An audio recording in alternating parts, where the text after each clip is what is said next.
Hello, and welcome to a tutorial on how to use the participant window in Blackboard Collaborate. The participant window is over here on the left-hand side. Make it dance around a little bit here so you can see it. That's our participant window. Some great options here.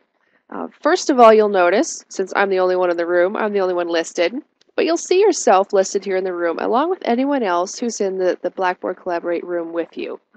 Also called the classroom with you. So you'll see your classmates listed, your instructors listed. Your settings window here, like we used in our chat window before, our settings window allows us to show our permissions. So if you want to know what rights you have or what things you can do within the classroom, click that drop down and say show my permissions. And a whole bunch of little icons pop up here. This will tell you what you can and cannot do in the classroom. A little picture of a microphone means that you have audio permission. In other words, you're allowed to speak.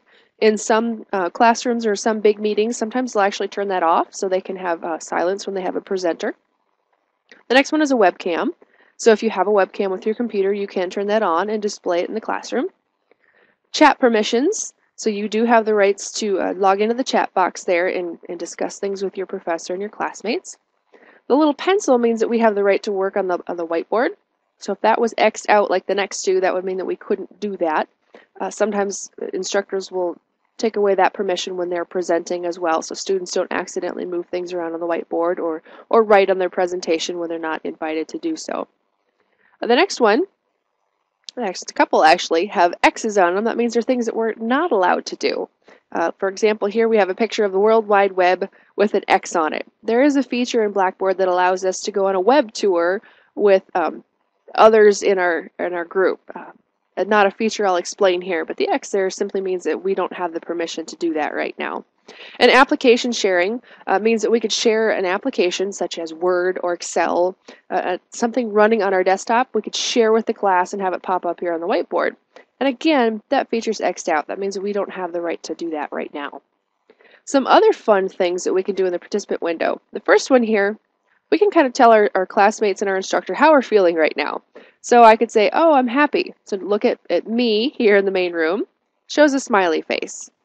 If I need my instructor to go slower or faster, say they're covering things too thoroughly, I can ask them to slow down or speed up.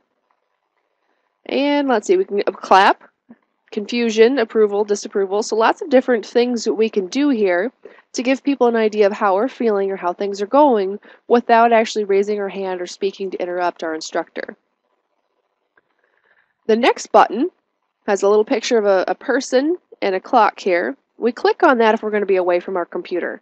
This tells our instructor and our classmates that, hey, I'm not sitting at my computer right now. I had to use the restroom, I had to answer the front door, whatever it might be. So they won't call on us and wonder why there's silence at the other end of the line. When you get back to your computer, all you have to do is click on it again, and it shows that you're back in the classroom. The hand button here is quite handy, pun intended. Think of it just like being in a classroom and you want to raise your hand. A lot of times we have lots of people that have questions, or an instructor's in the middle of explaining something and you want to ask a question but not just blurt something right out in the middle of their explanation. So you might raise your hand. In other words, you're asking for permission to speak. All you have to do is click that button to raise your hand. A lot of times your instructor, after they address your question and let you speak, will put your hand down for you. Sometimes they don't, so all you have to do to put your hand back down is just click the button again. And last but not least, a fun feature.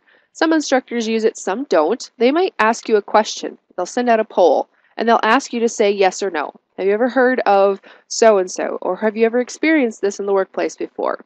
You can vote yes or no with your check marks here. And of course, when the polling is done, a lot of times they'll clear the poll so these go away, or you can simply click on here yourself and go none, and that clears the poll out from your window. The participant window, just like the chat window, we can move around, so I can grab it and move it if I want to. If I want to make it bigger because I can't see all my classmates' names, I can expand it and shrink it to fit my needs. And if I'm done with it, I want to put it back where it came from. I'll click my little settings box here and say Attach Panel. And it puts it back where I got it. That wraps up the participant window tutorial.